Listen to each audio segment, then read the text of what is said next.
Today we will discuss about the clinical based question regarding the parotid gland.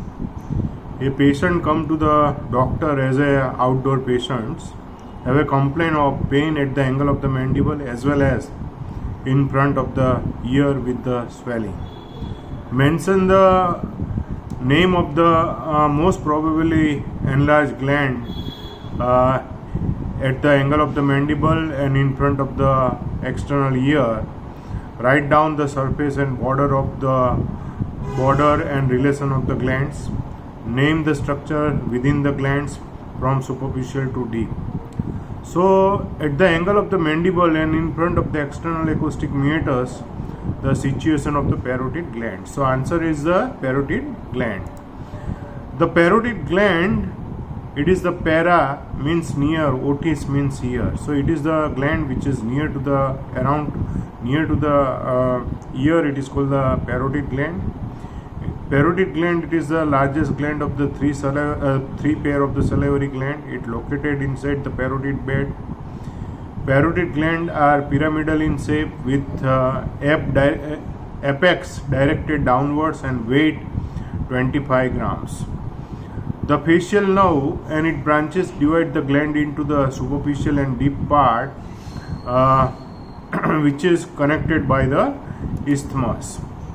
The parotid bed or retromandibular fossa, the boundaries, the anteriorly the parotid glands, the bony boundaries, anteriorly it is the posterior border of the ramus of the mandible, and the muscular boundary anteriorly the ramus of the mandible, laterally it is the attachment of the masseter and medially attachment of the medial pterygoids.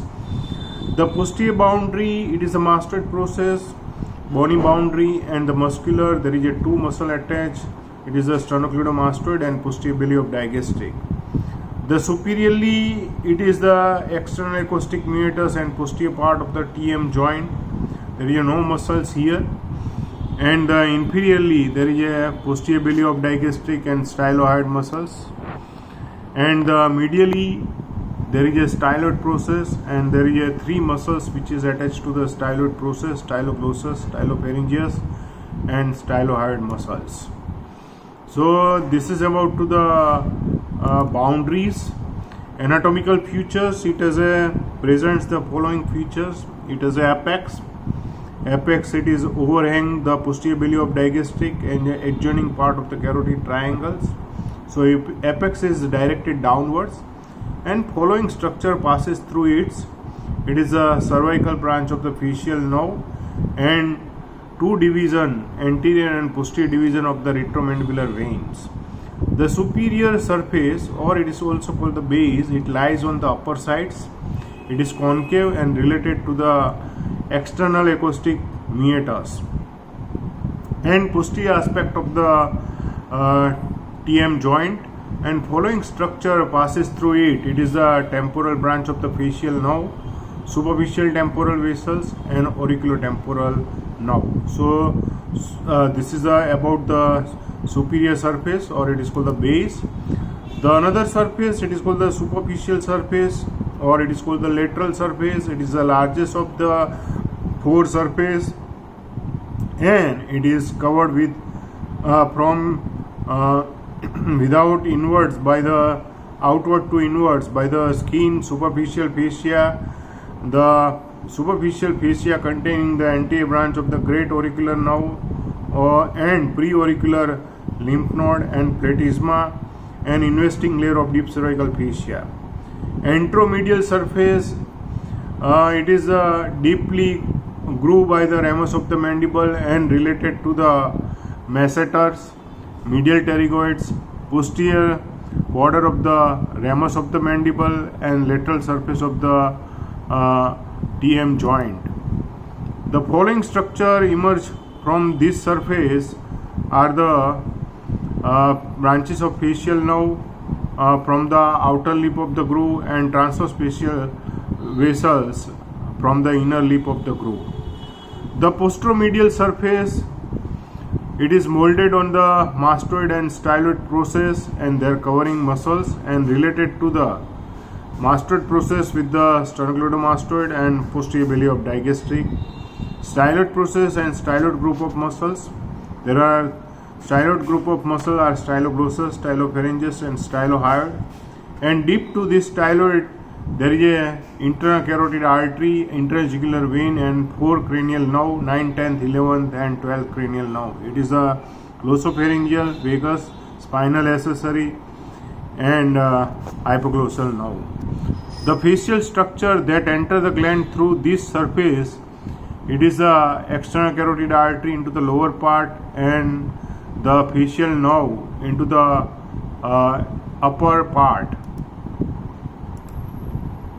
Anterior border, it is thin and present between the superficial or lateral surface and anteromedial surface. Following structure emerging from the above to downwards, it is a zygomatic branch of the facial nerve, transverse facial vessels, upper buccal branch of the facial nerve, the parotid duct, lower buccal branch of the facial nerve and marginal mandibular branch of the facial nerve which is emerging at the anterior border. The posterior border, which is separate the superficial surface from the posteromedial surface, and following structure emerging underneath this border, it is a posterior auricular nerve and vessels. Medial border, it separates the anteromedial surface from the posteromedial surface and related to the lateral wall of the pharynx. The structure, the last question, which structure present within the parotid glands are the facial nerve and its branches. Facial nerve emerging from the stylomastoid foramen enter the gland by piercing to the posteromedial surface and then divide into the main two trunks, temporofacial and cervicofacial. Temporofacial, it gives the temporal nerve and zygomatic branch, and the cervicofacial, it divides into the three branches, buccal, marginal mandibular and cervical branches. The 5 terminal branches leave through the anterior border of the gland and radiating manner that resemble the foot of a goose. Hence, this pattern it is known as a pes anserinus. Also, the other structure, it is the retromandibular vein present deep to the facial nerve, external carotid artery, which is the deepest structure inside the parotid glands, and also there is a presence of the deep parotid lymph nodes. So this is about to the clinical aspect of the clinical based question regarding the parotid gland. I hope you enjoy the lecture. Thank you very much.